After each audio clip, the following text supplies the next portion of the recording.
Yo, if you're under 30 in Australia right now, good luck buying a house because it's basically impossible. And I know some people are going to say, stop whining and just work harder, but trust me, the numbers don't lie. Move! Get out! I build some of the most compact 4-bedroom houses I've ever seen, and they are selling for over $1 million. You expect me to save up that money and settle for a house like that? And here's the thing, you look back and they sold you the Aussie dream. You could buy a house in your 20s, have kids, have a nice backyard, have a nice car, etc. But now, people are renting these absolute shitbox apartments well into their 30s. Like I said, in the Melbourne suburbs where I live, you're expected to pay, $900,000 to 1.2 mil for a basic family home? Just think back when your parents and grandparents could buy a house on one income through just a couple years of saving. And there's obviously a housing crisis all over the world, but I think it is the worst in Australia. We're fucking making this. Let me know what else I can do to Ryan to piss him off. Leave him alone or something. Yeah. A lot of different reasons why there's a housing crisis with inflation, immigration, whatever stance you want to make on it, political or not. But also, if you're a trader, you would know this, but you can also imagine the shortcuts these big builders make. They use the cheapest materials possible. They strive for the cheapest labor possible, which is soon to be the immigrants who don't care as much of the wages they are earning. And you compare that to how long it's actually going to take you to save for a house.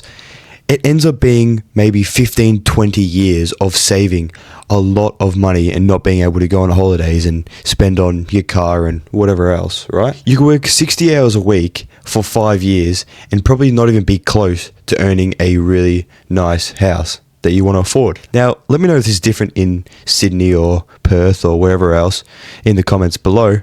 But, mate, that's crazy. You just tell me you're going to work your ass off for 10, 15, 20 years and not be able to afford a house that's even worth buying. And there's that much competition for these houses that aren't even good. You're going to have to settle for something that is absolutely below par. So what do? I guess just move at that point. Like that? Oh, come on. Yeah. Do some work. Probably some work, If too. you like me that much. Fucking hell.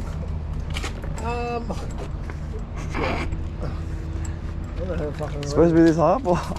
To buy a $700,000 house, you need $140,000 deposit, and that's before stamp duty, fees, and furniture and whatever else, right? How many 22-year-olds do you know have $140K in the bank? None. And there's the rent. Most people are paying $500 to $700 a week in rent. That's a mortgage already, but you're building no equity. When the boomers say stop eating bloody KFC and whatever else on your lunch, yeah, well, I'm not going to skip lunch and breakfast for 15 years and maybe get a deposit one day. That's not going to happen.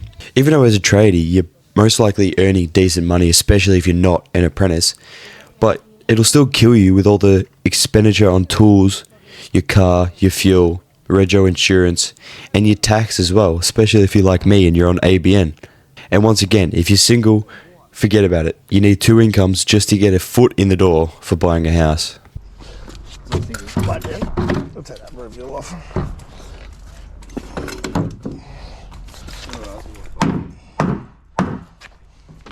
Start taking up.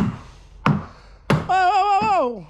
No! Fucking gets people raging like when you're making a mistake. Pretty simple. But like you're reading your tape measure, it says 200 and you go, oh, 300? You're hitting the nail. Coming right out like I am. Nowadays, interest rates are crushing young buyers. Even if you save a deposit, the repayments are just insane. Here's an example. You borrow $600,000. You'll pay back nearly $1 million over 30 years. That's 2 houses for the price of 1. So once again, you're trapped in your 9 to 5, even more, just to stay afloat and keep on top of your mortgage. Some people I know, when they already had a deposit and all the interest rates were going up, they had to work almost every Saturday just to keep up. For example, in 2019, the interest rate was about 3% on average. The house prices were $600,000.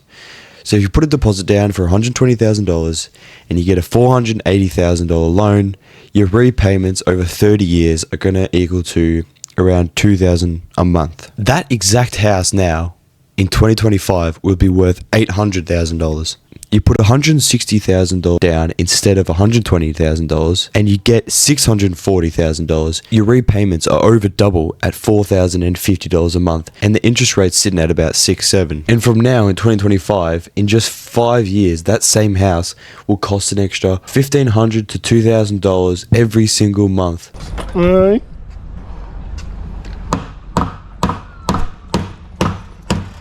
Do a cup.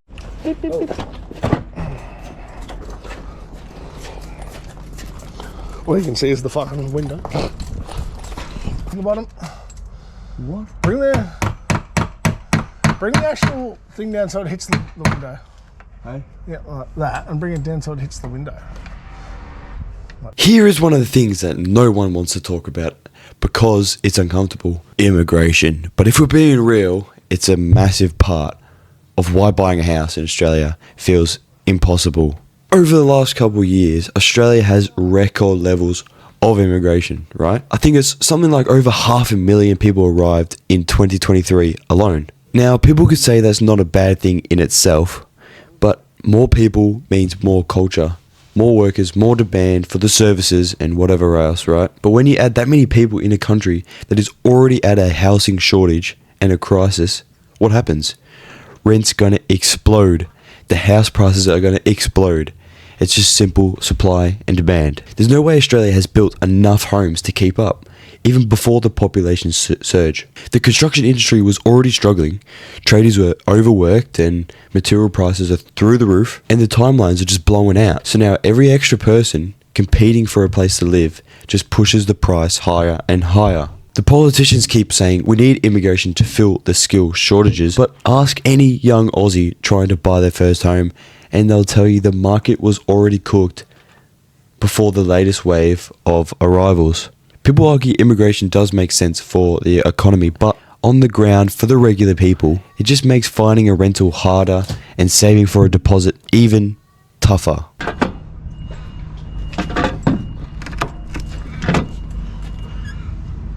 See the bubble.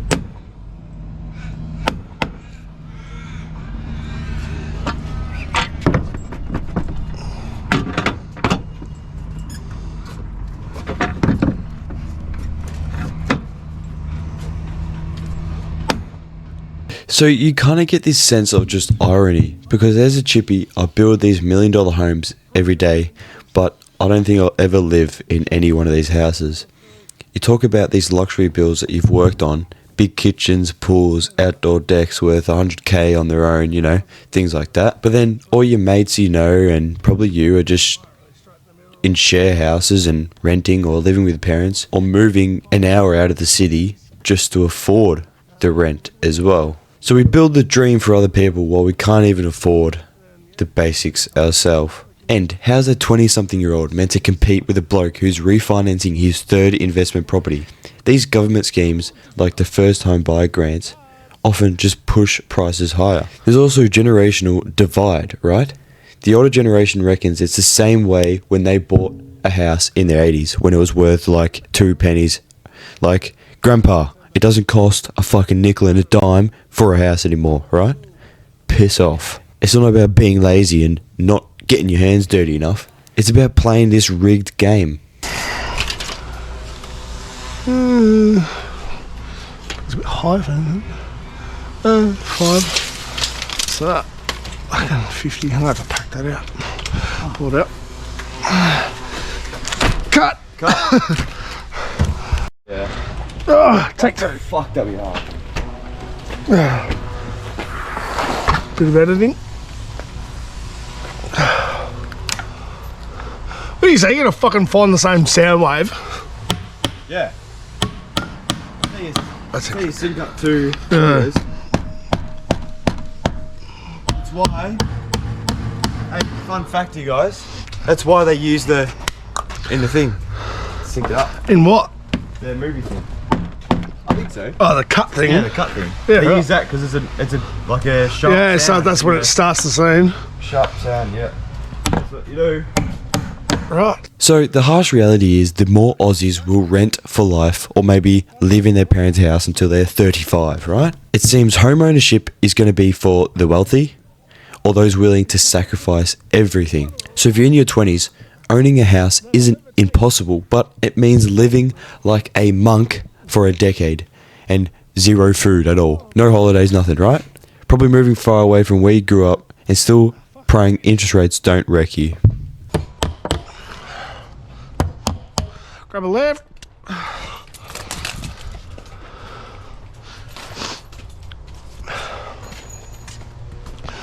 Double glazed. Heavy bastards. They were single glazed, I'd be able to do them myself, but they're definitely not.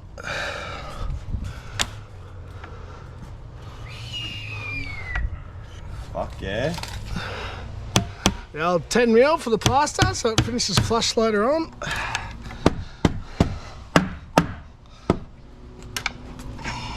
Oh, go back to work. Sweep it up. I'm too pumped to buy. Is there any hope? Is buying a house impossible? Well, not completely, but it's harder than ever before in Australia's history, and it's only going to get worse if I had to bet on it. If you learn a skill, you stay disciplined, and you're willing to sacrifice, you can still do it, but don't expect it to be easy. Once again, the Aussie dream isn't dead, but for most people my age, it's on life support. Thanks for watching this video. If you made it this far, comment interest rate, and I know you made it to the end of the video. Cheers, Cobber. You're a gentleman and a scholar.